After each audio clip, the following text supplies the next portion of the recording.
राजा महेंद्र सिंह बहुत नम्र स्वभाव के राजा थे। वे अपने पड़ोसी राजाओं से मैत्री भाव रखते थे, कभी किसी पर क्रोधित नहीं होते। उन्होंने जीवन में केवल एक बार युद्ध किया था। वो युद्ध भी शत्रु राजा से संधि हो जाने के कारण हार जीत के निर्णय से पहले ही रोक दिया गया। राजा महेंद्र सिंह की आदत थी कि वो इस युद्ध के बहाने अपनी वीरता की बड़ी बड़ी डींगे मारता रहता। महाराज, आपकी तलवार की धार कम हो गई है। मेरी तलवार की धार तुम क्या जानो मंत्री? मैं कुछ समझा नहीं महाराज। युद्ध में जब मेरे बाण से भैरवनाथ का धनुष टूट गया था, तब मैंने उसे अपनी तलवार दी। युद्ध बराबरी का होना चाहिए। निहत्थे शत्रु पर वार नहीं किया जा सकता, किंतु वो दुष्ट मेरी ही तलवार लेकर मुझ पर ही चिल्लाने लगा। मैं क्रोध में रथ से नीचे उतरा। जानते हो, धरती पर मेरे कदम पड़ते ही भूकंप आ गया। धरती कांपने लगी। जहां मेरे कदम पड़े वहां भूमि अंदर धंस गई। ये देख बेचारे भैरवनाथ की तो बुरी दशा हो गई। तब से मैंने मातृभूमि की खातिर क्रोध करना छोड़ दिया है। महाराज, आप महान हैं। तभी दरबान आता है। महाराज की जय हो। महाराज, राज्य से कुछ लोग आए हैं। महाराज हाँ में सिर हिलाते हैं। महाराज, कल से 5 दिवस चलने वाला महाभोज प्रारंभ हो रहा है। हम चाहते हैं कि प्रथम भोज आप ग्रहण करें। हाँ हाँ, क्यों नहीं, हम अवश्य आएंगे। अगले दिन राजा मंत्रियों एवं पुरोहितों सहित पंगत में बैठता है। वो बहुत से भोजन गपागप खा गए। सब हैरान होकर देखते रह गए। अरे, आप लोग ऐसे क्या देख रहे हैं? मुझ में 10 हाथियों की शक्ति है। उसके लिए इतना भोजन तो चाहिए ना। क्या कहा महाराज? 10 हाथी? हाँ, यदि मेरे दाएं और बाएं पेड़ लगे हों, तो मैं दोनों को एक साथ आराम से उखाड़ कर फेंक सकता हूँ। महाराज जानते हैं, एक बार युद्ध में मैंने भैरवनाथ के सेनापति को एक हाथ से उठाकर हवा में उछाल दिया था। उसे देखकर उसकी पूरी सेना भाग खड़ी हुई थी। चलिए, आपको करके दिखाता हूँ। 2 लोग आइए, दोनों को गर्दन से पकड़कर एक साथ ऊपर उठाता हूँ। इसी बहाने भोजन भी पच जाएगा। नहीं नहीं महाराज, हम जानते हैं आप बहुत ताकतवर हैं। संध्या समय राजा रानी के साथ बगीचे में टहल रहे थे। रानी, मेरे राज में मौज कर लो। तुम बहुत खुश नसीब हो जो मेरी रानी हो। महाराज, आप भी ना। यदि मैं इस राज्य का राजा ना होता, तो भैरवनाथ वो युद्ध जीतकर सबको अपना दास बना लेता। फिर ये राजयोग नहीं, नसीब होता। भैरवनाथ बहुत प्रतापी है क्या? हाँ, सारे राजा तो उसके नाम से ही डरते हैं, और वो मेरे नाम से। मैंने युद्ध में उसे ऐसा मजा चखाया कि बेचारा घुटनों पर बैठकर जान से ना मारने की भीख मांगने लगा था। वो तो मुझे उस पर तरस आ गया, इसलिए मैंने संधि करके युद्ध समाप्त कर दिया। महाराज छोड़िए ना, ये कहानी मैं कितनी बार सुन चुकी हूँ। देखिए, आज कितना सुहावना मौसम है।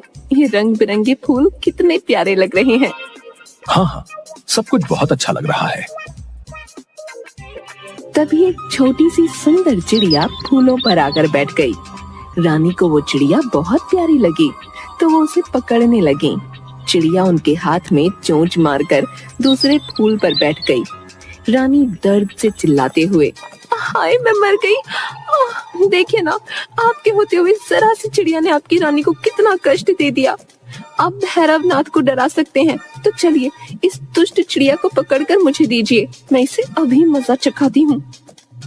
अरे, इतना भी नहीं सह सकती? आप मेरे लिए इतना भी नहीं कर सकते, केवल बड़ी बड़ी डींगे मारते हैं। सुनकर राजा चिड़िया को पकड़ने जाते हैं, पर वो हाथ नहीं आती।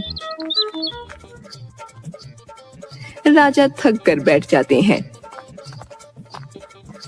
रानी, मैं ये नहीं कर सकता। ये चिड़िया बड़ी चतुर है। आप राजा होकर हार मान गए? ऐसी बातें कर रहे हैं? सीधे सीधे कहिए, आप इस चिड़िया से डर गए, आप कायर हैं। रानी, ज़बान संभाल कर। मेरा नाम राजा महेंद्र सिंह है। तुम इसके सिवा जो कहोगी वो करूंगा।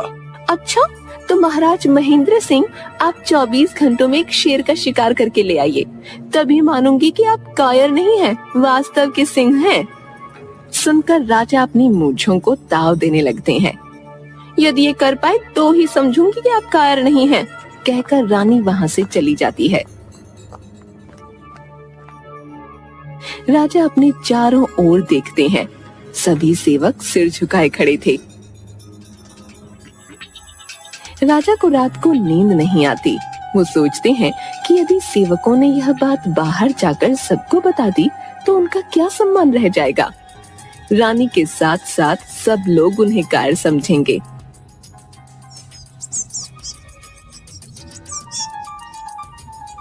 अगले दिन मंत्री राजा के पास आता है।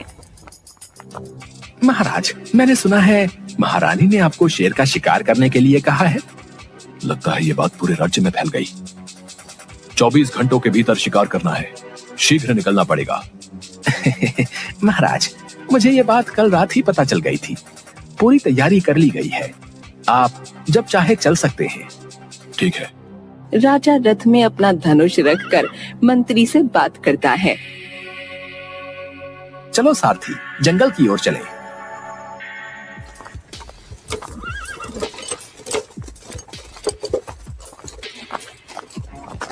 राजा का रथ और कुछ सिपाही जंगल में पहुंच जाते हैं।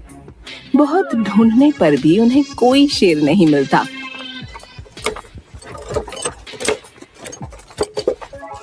अरे शेर, मिल भी जा, कहाँ छिपकर बैठा है? देख, तुझसे मिलने राजा महेंद्र सिंह खुद चलकर आए हैं। सभी सिपाही उसकी बात सुनकर हंसने लगे। तभी झाड़ियों में आहट हुई तो सिपाही सावधान हो गए,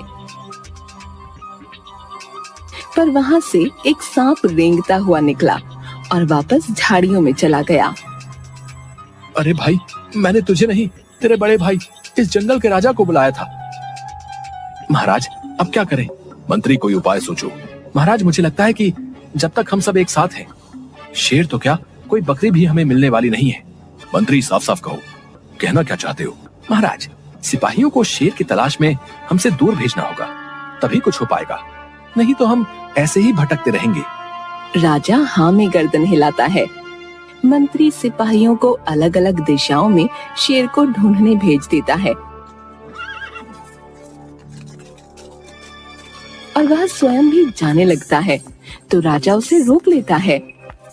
मंत्री, तुम कहाँ चले? मैं भी। नहीं नहीं, तुम यहीं मेरे साथ रहो, मुझे जंगल में अकेले डर लगता है। दोनों रथ में खड़े खड़े सिपाहियों की प्रतीक्षा करते हुए बातें करते हैं। महाराज, आपने युद्ध में किस शस्त्र का उपयोग किया था? जब तक शत्रु रथ में था तब तक धनुष बाण, और जब वो रथ से गिरा तब तलवार। अरे सारथी, इन्हें क्या हुआ? काबू करो। तभी सामने की झाड़ियों में से शेर के दहाड़ने की आवाज आती है। दहाड़ सुनकर राजा और मंत्री दोनों के होश उड़ गए। महाराज, समय आ गया है, आप अपना धनुष संभालिए, वरना आज यही हमारा अंतिम संस्कार हो जाएगा। शेर के दहाड़ने और पैरों के चलने की आवाज आती है।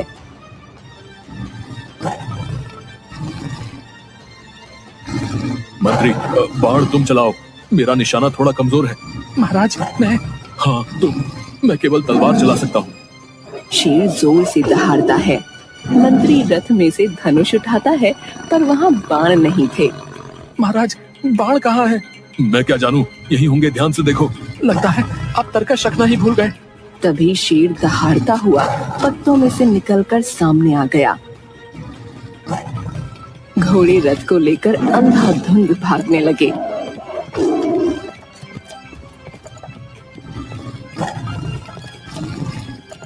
रथ का संतुलन बिगड़ गया।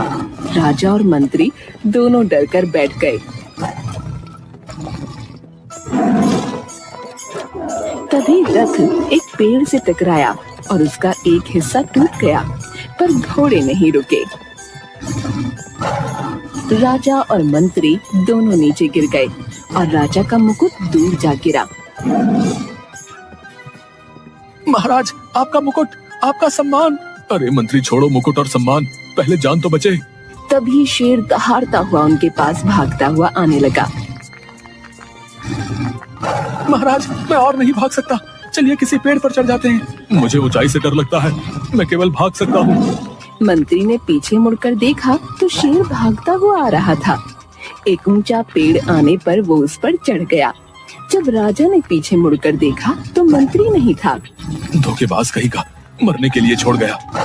राजा के बाल बिखर चुके थे, वो हाँफता हुआ भागे जा रहा था और शेर उसके पीछे पीछे।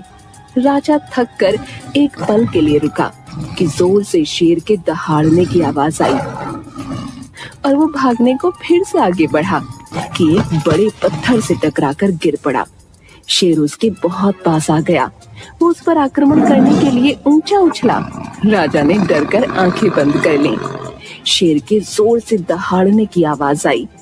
राजा ने आंखें खोलकर देखा कि दूर से एक जाल आकर शेर पर गिरा और वो उसमें फंस गया। राजा की जान में जान आई। तभी मंत्री और सिपाही वहां आ गए। 2 शिकारियों ने जाकर शेर को जाल सहित एक पिंजरे में डाल दिया। क्षमा महाराज, मुझे आपको संकट में छोड़कर जाना पड़ा। यदि मैं ऐसा नहीं करता तो ये शेर हम दोनों को मार डालता। मंत्री, इतनी जल्दी ये शिकारी तुम्हें कहाँ मिल गए?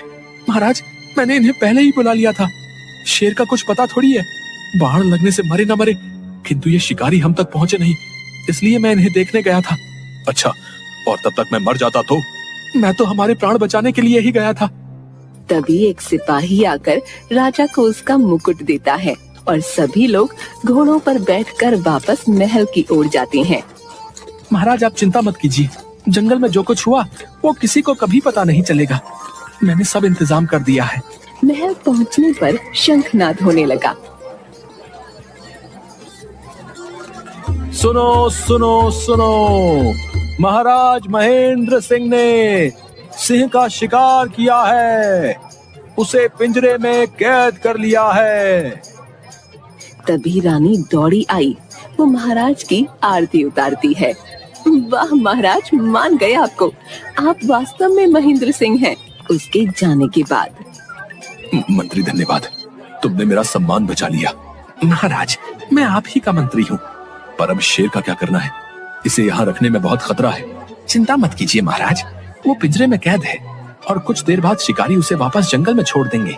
बहुत अच्छे मंत्री, मेरे साथ रहकर तुम बहुत चतुर हो गए हो। महाराज, मैं आपकी बराबरी नहीं कर सकता। आपके क्या कहने, आप बहुत प्रतापी और महान हैं महाराज।